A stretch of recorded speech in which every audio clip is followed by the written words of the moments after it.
ਮਸੀਹ ਯਸੂ ਦੇ ਵਿੱਚ ਤੁਹਾਡੀ ਸਲਾਮਤੀ ਹੋਵੇ ਤੇ ਅਸੀਂ ਤੁਹਾਨੂੰ ਯਸੂ ਦੀ ਜ਼ਿੰਦਗੀ ਅਤਵਾਰ ਦਾ ਬਾਈਬਲ ਸਟੱਡੀ ਪ੍ਰੋਗਰਾਮ ਪੰਜਾਬੀ ਬਜ਼ਰੀਆ JCDC ਪ੍ਰੋਡਕਸ਼ਨ ਦੇ ਵਿੱਚ ਖੁਸ਼ ਆਮਦੀਦ ਕਹਿੰਦੇ ਹਾਂ। ਤੇ ਅੱਜ ਅਸੀਂ ਮਿਸਾਲ ਦੀ ਕਿਤਾਬ ਉਹਦਾ 18ਵਾਂ ਬਾਬ ਤੇ ਉਹਦੀ 9 ਆਇਤ ਪੜਾਂਗੇ। ਖੁਦਾ ਦੇ ਕਲਾਮ 'ਚ ਇੰਜ ਲਿਖਿਆ, ਕੰਮ ਵਿੱਚ ਸੁਸਤੀ ਕਰਨ ਵਾਲਾ ਮੁਸਰਫ ਦਾ ਭਰਾ ਹੈ। ਬੜੀ ਇੱਕ ਖਾਸ ਗੱਲ ਮਿਸਾਲ ਦੀ ਕਿਤਾਬ 'ਚ ਲਿਖੀ ਹੈ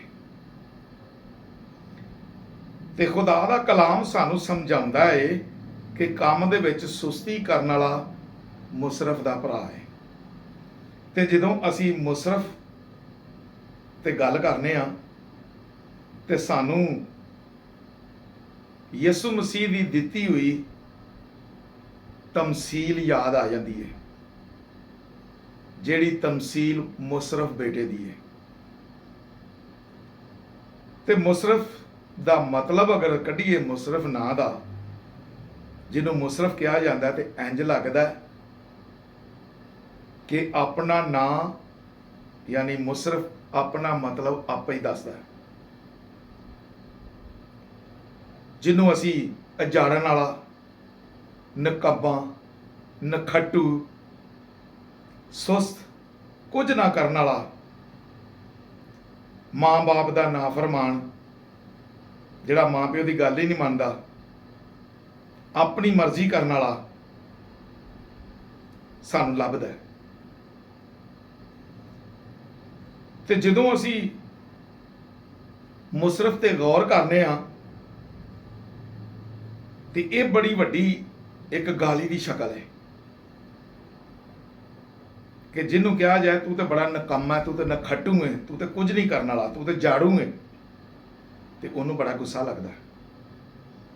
ਲੇਕਿਨ ਮੁਸਰਫ ਦੇ ਵਿੱਚ ਇਹ ਸਾਰਾ ਕੁਝ ਪਾਇਆ ਜਾਂਦਾ ਤੇ ਸਾਨੂੰ ਖੁਦਾ ਦਾ ਕਲਾਮ ਕਹਿੰਦਾ ਕੰਮ 'ਚ ਸੁਸਤੀ ਕਰਨ ਵਾਲਾ ਮੁਸਰਫ ਦਾ ਹੀ ਭਰਾ ਹੈ, ਉਹਦੇ ਵਰਗਾ ਹੀ ਹੈ। ਤੇ ਜਿਹੜੇ ਲੋਕ ਕੰਮ 'ਚ ਸੁਸਤੀ ਕਰਦੇ ਨੇ, ਆ ਜਾਏ ਸਮਝ ਲਓ ਕਿ ਉਹ ਮੁਸਰਫ ਦੇ ਭਰਾ ਬਣ ਜਾਂਦੇ ਨੇ। ਤੇ ਮੈਂ ਇਹਨੂੰ ਥੋੜਾ ਜਿਹਾ ਹੋਰ ਜ਼ਰਾ ਸਮਝਾਉਣ ਲਈ ਗੱਲ ਕਰਾਂ ਨਾ, ਤੇ ਮੱਤੀ ਦੀ ਅੰਜੀਲ ਉਹਦੇ 5ਵੇਂ ਬਾਬ 'ਚ ਜਦੋਂ ਅਸੀਂ ਪੜ੍ਹਨੇ ਆ ਨਾ ਤੇ 10 ਕੁਵਾਰੀਆਂ ਦੀ ਗੱਲ ਹੁੰਦੀ ਹੈ। ਯਿਸੂ ਮਸੀਹ 10 ਕੁਵਾਰੀਆਂ ਦੀ ਮਿਸਾਲ ਦਿੰਦੇ ਨੇ। ਉਹਨਾਂ 'ਚੋਂ 5 ਤੇ ਸੁਸਤ ਕੁਵਾਰੀਆਂ ਹੁੰਦੀਆਂ ਨੇ ਤੇ 5 ਅਕਲਮੰਦ ਹੁੰਦੀਆਂ ਨੇ। ਤੇ ਜਿਹੜੀਆਂ ਸੁਸਤ ਕੁਵਾਰੀਆਂ, ਜਿਨ੍ਹਾਂ ਨੂੰ ਬੇਵਕੂਫ ਵੀ ਕਿਹਾ ਗਿਆ,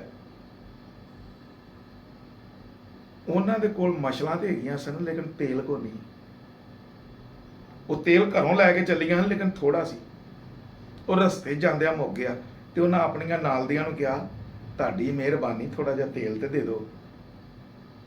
ਤੇ ਉਹਨਾਂ ਨੇ ਕਿਹਾ ਕਿ ਭਈ ਹੁਣ ਅਸੀਂ ਨਹੀਂ ਦੇ ਸਕਦੀਆਂ। ਕਿਉਂ? ਅੱਜ ਇਹ ਜਾਣ ਲਓ, ਸਮਝ ਲਓ, ਦੇਣ ਦਾ ਵੀ ਇੱਕ ਵਕਤ ਹੈ ਤੇ ਲੈਣ ਦਾ ਵੀ ਇੱਕ ਵਕਤ ਹੈ। ਤੇ ਜੇ ਵਕਤ ਨਾ ਇਨਸਾਨ ਲੈਂਦਾ ਨਹੀਂ, ਦਿੰਦਾ ਨਹੀਂ, ਤੇ ਫਿਰ ਉਹ ਮੁਸਰਫ ਬੇਟਾ ਹੀ ਹੈ, ਮੁਸਰਫ ਹੀ ਹੈ। ਫਿਰ ਉਹ ਸੁਸਤ ਹੈ। ਉਹਨਾਂ ਸੁਸਤ ਕੁਵਾਰੀਆਂ ਨੇ ਤੇਲ ਤੇ ਲਿਆ, ਥੋੜਾ ਲਿਆ, ਤੇ ਮਸ਼ਲਾ ਉਹਨਾਂ ਦੇ ਕੋਲ ਸਨ। ਵਕਤ ਆਇਆ ਤਾਂ ਤੇਲ ਮੁੱਕ ਗਿਆ। ਮੁੜ ਕੇ ਭੱਜੀਆਂ ਲੈਣ ਲਈ, ਮੁੜ ਕੇ ਉਂਝ ਹੀ ਕੰਮ ਲੰਘ ਗਿਆ। ਜੇ ਦੂਲ ਆਇਆ ਚਲਾ ਗਿਆ, ਮੁੜ ਕੇ ਉਹਨਾਂ ਦੇ ਹੱਥ 'ਚ ਕੀ ਆਇਆ? ਕੁਝ ਵੀ ਨਹੀਂ। ਇਸ ਲਈ ਭਰਾਓ ਤੇ ਭੈਣੋ, ਅੱਜ ਮੇਰੀ ਇਹ ਗੱਲ ਪੱਲੇ ਬਣ ਲਓ, ਸ਼ਫਾ ਲੈਣ ਦਾ ਵੀ ਇੱਕ ਵਕਤ ਜੇ। ਤੇ ਜਿਹੜਾ ਸੁਸਤੀ ਕਰਦਾ ਫਿਰ ਉਹ ਸ਼ਫਾ ਨਹੀਂ ਜੇ ਲੈ ਸਕਦਾ। ਜ਼ਰਾ ਮੇਰੇ ਵੱਲ ਧਿਆਨ ਕਰੋ ਤੇ ਮੈਂ ਤੁਹਾਨੂੰ ਖਾਸ ਗੱਲ ਦੱਸਣਾ ਚਾਹਨਾ। 12 ਸਾਲਾਂ ਦੀ ਬਿਮਾਰ ਔਰਤ ਜਦੋਂ ਉਹਨੂੰ ਘਰ ਪਤਾ ਲੱਗਾ ਨਾ ਕਿ ਯਿਸੂ ਸਾਡੇ ਸ਼ਹਿਰ 'ਚ ਆਇਆ, ਉਹਦੇ 'ਚ ਭਾਵੇਂ ਹਿੰਮਤ ਨਹੀਂ ਸੀ, ਮਾਲ ਵੀ ਸਾਰਾ, ਆਪਣਾ ਪੈਸਾ ਵੀ ਖਰਚ ਕਰ ਚੁੱਕੀ ਸੀ, ਗਵਾ ਬੈਠੀ ਸਭ ਕੁਝ, ਤੇ ਹਿੰਮਤ ਵੀ ਨਹੀਂ ਸੀ ਇੰਨੀ ਟੁਰਨ ਦੀ, ਕਿਉਂ 12 ਸਾਲਾਂ ਤੋਂ ਖੂਨ ਉਹਦਾ ਵਗਦਾ ਸੀ, ਰੰਗ ਖੱਟਾ ਹੋਇਆ ਸੀ, ਤੇ ਟੁਰਿਆ ਜਾਂਦਾ ਨਹੀਂ ਸਹੀ ਤਰੀਕੇ ਨਾਲ। ਲੇਕਿਨ ਉਹਨੇ ਸੁਸਤੀ ਨਹੀਂ ਜੇ ਕੀਤੀ। ਉਹ ਵਕਤ ਨਾਲ ਘਰੋਂ ਟੁਰੀ ਏ, ਤੇ ਉਹਨੇ ਦਿਲ 'ਚ ਇਹੀ ਸੋਚਿਆ, ਮੈਂ ਕਹਾਂਗੀ ਕਿਸੇ ਨੂੰ ਕੁਝ ਨਹੀਂ, ਯਿਸੂ ਦੇ ਕੱਪੜਿਆਂ ਨੂੰ ਛੂਹਾਂਗੀ ਤੇ ਚੰਗੀ ਹੋ ਜਾਵਾਂ। ਤੇ ਉਹਨੇ ਜਾ ਕੇ ਇੰਝ ਹੀ ਕੀਤਾ, ਚੁੱਪ ਕਰਕੇ ਜਾ ਕੇ ਯਿਸੂ ਦੇ ਕੱਪੜਿਆਂ ਨੂੰ ਹੱਥ ਲਾਇਆ, ਤੇ ਉਹ ਸ਼ਿਫਾ ਪਾ ਗਈ। ਜੇ ਉਹ ਸੁਸਤੀ ਕਰਦੀ ਤੇ ਉਹ ਸ਼ਿਫਾ ਨਹੀਂ ਲੈ ਸਕਦੀ, ਕਿ ਯਿਸੂ ਆਉਣਾ ਤੇ ਯਿਸੂ ਦੇ ਬਾਰ-ਬਾਰ ਟੁਰ ਜਾਣਾ ਸੀ। ਯਿਸੂ ਤੇ ਨਹੀਂ ਪਤਾ ਕਿ ਇਸ ਘਰ ਦੇ ਵਿੱਚ ਇੱਕ ਬਿਮਾਰ ਔਰਤ ਪਈ ਹੈ। ਉਹਨੂੰ ਸ਼ਿਫਾ ਲਈ ਵਕਤ ਨਾ ਜਾਣਾ ਪਿਆ। ਤੇ ਉਸ ਟਾਈਮ ਜਦੋਂ ਯਿਸੂ ਲੰਘਣ ਡਿਆ, ਜੇ ਲੰਘ ਜਾਂਦਾ, ਅੱਗੇ ਚਲਾ ਜਾਂਦਾ, ਤੇ ਸ਼ਾਇਦ ਇੰਨਾ ਟੁਰ ਨਹੀਂ ਸਕਦੀ, ਕਿਹਦੇ ਤੋਂ ਮਦਦ ਲੈਂਦੀ, ਤੇ ਫਿਰ ਯਿਸੂ ਦਾ ਪਿੱਛਾ ਕਰਕੇ ਜਾ ਕੇ ਲੈਂਦੀ। ਇਸ ਤਰ੍ਹਾਂ ਹੀ ਅਸੀਂ ਬਰਤਮਾਈ ਦੀ ਮਿਸਾਲ ਵੇਖਦੇ ਹਾਂ ਕਿ ਬਾਈਬਲ ਦੱਸਦੀ ਹੈ, ਅੰਜੀਲ 'ਚ ਲਿਖਿਆ ਕਿ ਬਰਤਮਾਈ ਨਾਂ ਦਾ ਇੱਕ ਬੰਦਾ ਹੈ, ਉਹ ਰਾਹ ਦੇ ਕਿਨਾਰੇ, ਰਾਹ ਦੇ ਕੰਢੇ ਬੈਠਾ ਮੰਗਣ ਡਿਆ। ਉਹਦੇ ਕੰਨਾਂ 'ਚ ਸ਼ੋਰ ਆਇਆ, ਅੰਨਾ ਸੀ। ਉਹਨੂੰ ਪਤਾ ਲੱਗਾ ਕਿ ਯਿਸੂ ਜਾਣ ਡਿਆ। ਹੁਣ ਉਹ ਟੁਰ ਨਹੀਂ ਸਕਦਾ, ਤੇ ਟੁਰਨ ਤੋਂ ਮੇਰੀ ਮੁਰਾਦ ਹੈ ਕਿ ਅੱਖਾਂ ਹੁੰਦੀਆਂ ਤੇ ਪੁਲਿਸ ਵਾਲ ਉਧਰ ਭੱਜ ਕੇ ਜਾਂਦਾ ਨਾ। ਉਹਨੇ ਉੱਥੇ ਬੈਠਾ ਹੀ ਰੌਲਾ ਪਾਣਾ ਸ਼ੁਰੂ ਕਰ ਦਿੱਤਾ,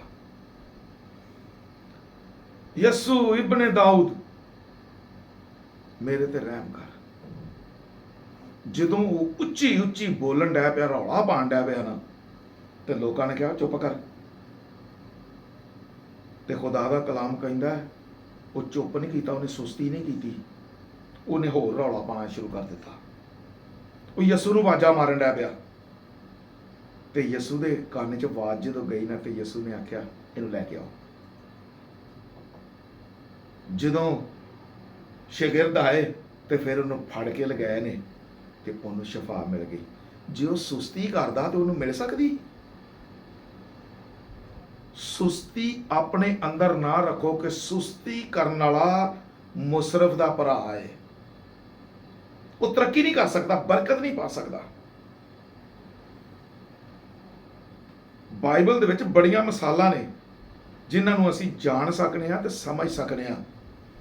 ਅਸੀਂ ਸੁਸਤੀ ਕਰਨੇ ਆ ਤੇ ਬੜੇ ਕੰਮ ਸਾਡੇ ਰਹਿ ਜਾਂਦੇ ਨੇ, ਤੇ ਅਸੀਂ ਲੇਟ ਹੋ ਜਾਂਦੇ ਆ। ਕਈ ਨੇ ਵਿਚਾਰੇ ਲੇਟ ਫੀਸ ਜਮ੍ਹਾਂ ਕਰਾਉਂਦੇ ਨੇ, ਤੇ ਨੁਕਸਾਨ ਵੀ ਉਠਾਉਂਦੇ ਨੇ। ਜੇ ਟਾਈਮ ਨਾ ਕਰਨ ਤੇ ਇਹ ਨਾ ਹੋਵੇ।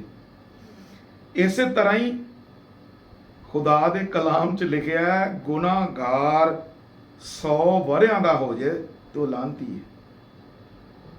ਕਿਉਂ? ਚੰਗੇ ਵਕਤ ਤੇ ਉਹਨੇ, ਅੱਛੇ ਵਕਤ ਤੇ ਉਹਨੇ, ਤੇ ਵੇਲੇ ਨਾਲ ਉਹਨੇ ਯਿਸੂ ਨੂੰ ਕਬੂਲ ਨਹੀਂ ਕੀਤਾ। ਉਹ ਵੇਲੇ ਨਾਲ ਖੁਦਾ ਦੇ ਲਾਗੇ ਹੀ ਨਹੀਂ ਆਇਆ, ਤੇ ਬਾਅਦ 'ਚ ਲਾਹਨਤੀ ਹੈ ਨਾ। ਇਸ ਲਈ ਸਾਡੀ ਜ਼ਿੰਦਗੀ ਜਿਹੜੀ ਖੁਦਾ ਨੇ ਦਿੱਤੀ ਹੈ, ਸਾਨੂੰ ਜ਼ਰਾ ਗੌਰ ਕਰੋ। ਵੇਖੋ, ਸਾਡੇ ਕੋਲ ਦੋਵੇਂ ਹੱਥ ਨੇ, ਦੋਵੇਂ ਕੰਨ ਨੇ, ਦੋਵੇਂ ਅੱਖਾਂ ਨੇ, ਮੂੰਹ ਹੈ, ਲੱਤਾਂ ਨੇ, ਤੰਦਰੁਸਤੀ ਹੈ, ਸਿਹਤ ਹੈ। ਤੇ ਜੇ ਇਸ ਵਕਤ ਅਸਾਂ ਆਪਣਾ ਆਪ ਖੁਦਾ ਨੂੰ ਨਹੀਂ ਦੇਣਾ, ਅਸੀਂ ਖੁਦਾ ਦਾ ਡਰ ਤੇ ਖੌਫ ਰੱਖ ਕੇ ਨਹੀਂ ਚੱਲਣਾ, ਤੇ ਫਿਰ ਅਸੀਂ ਕੀ ਕਰ ਸਕਦੇ? ਫਿਰ ਜੇ ਸੁਸਤੀ ਕਰਾਂਗੇ, ਜਿੰਨਾ ਪਿੱਛੇ ਜਾਵਾਂਗੇ, ਫਿਰ ਉਨਾ ਹੀ ਨੁਕਸਾਨ ਹੋਏਗਾ, ਤੇ ਫਿਰ ਲਾਹਨਤੀ ਬਣਨਾ, ਤੇ ਫਾਇਦਾ ਕੋਈ ਨਹੀਂਗਾ। ਇਸ ਲਈ ਮੈਂ ਸਾਰਿਆਂ ਅੱਗੇ ਅੱਜ ਦਰਖਾਸਤ ਕਰਨਾ ਕਿ ਆਪਣੇ ਆਪਣੇ ਕੰਮ 'ਚ ਸੁਸਤੀ ਨਾ ਕਰੋ, ਵਕਤ ਨਾ ਕਰੋ, ਤੇ ਮੁਸਰਫ ਦੇ ਭਰਾ ਨਾ ਬਣੋ। ਕਿਉਂ? ਸੁਸਤੀ ਕਰਨ ਵਾਲਾ ਨਕੰਮਾ, ਨਖੱਟੂ, ਉਜਾੜਨ ਵਾਲਾ, ਜ਼ਾਇਆ ਕਰਨ ਵਾਲਾ, ਇਹ ਬੜਾ ਕੁਝ ਹੈ। ਤੇ ਇਸ ਲਈ ਆਪਣੇ ਆਪ ਨੂੰ ਸੰਭਾਲੋ, ਤੇ ਜ਼ਰਾ ਥੋੜੇ ਜਿਹੇ ਖੜੇ ਹੋ, ਸੁਸਤੀ ਛੱਡੋ, ਤੇ ਆਪਣੇ ਕੰਮ ਨੂੰ ਟਾਈਮ ਨਾ ਕਰੋ। ਟਾਈਮ ਨਾ ਕਰੋਗੇ ਤੇ ਬੜੀ ਬਰਕਤ ਮਿਲੇਗੀ, ਤੇ ਜੇ ਟਾਈਮ ਨਾਲ ਨਹੀਂ ਕਰੋਗੇ ਤੇ ਬਰਕਤ ਨਹੀਂ ਮਿਲੇਗੀ। ਇਸ ਲਈ ਖੁਦਾ ਦਾ ਕਲਾਮ ਜਿਹੜਾ ਕਹਿੰਦਾ ਹੈ ਕਿ ਕੰਮ ਦੇ ਵਿੱਚ ਸੁਸਤੀ ਕਰਨ ਵਾਲਾ ਮੁਸਰਫ ਦਾ ਭਰਾ ਹੈ। ਤੇ ਜੇ ਮੁਸਰਫ ਇੱਕ ਗਾਲੀ ਹੈ ਨਾ, ਤੇ ਫਿਰ ਆਪਣੇ ਆਪ ਨੂੰ ਇਸ ਗਾਲੀ ਤੋਂ ਬਚਾਓ, ਇਸ ਬੇਇੱਜ਼ਤੀ ਤੋਂ ਬਚਾਓ, ਤੇ ਵਕਤ ਨਾਲ ਖੁਦਾ ਦੇ ਹਜ਼ੂਰ ਆਓ, ਤੇ ਵਕਤ ਦੇ ਨਾਲ ਖੁਦਾ ਦੇ ਹਜ਼ੂਰ ਇਬਾਦਤ ਕਰਿਆ ਕਰੋ, ਵਕਤ ਨਾਲ ਦੁਆ ਕਰਿਆ ਕਰੋ, ਤੇ ਵਕਤ ਨਾਲ ਖੁਦਾ ਦੀ ਹਜ਼ੂਰੀ 'ਚ ਰਹਿ ਕੇ ਮੰਗਿਆ ਕਰੋ, ਕਿ ਵਕਤ ਨਾਲ ਹੀ ਮੰਗਿਆ ਅੱਛਾ ਹੈ। ਤੇ ਜੇ ਵਕਤ ਨਾਲ ਮੰਗੋਗੇ ਨਹੀਂ ਤੇ ਫਿਰ ਮਿਲਦਾ ਵੀ ਨਹੀਂਗਾ। ਖੁਦਾ ਤੁਹਾਨੂੰ ਇਸ ਕਲਾਮ ਤੇ ਅਮਲ ਕਰਨ ਦੀ ਤੌਫੀਕ ਦੇਵੇ।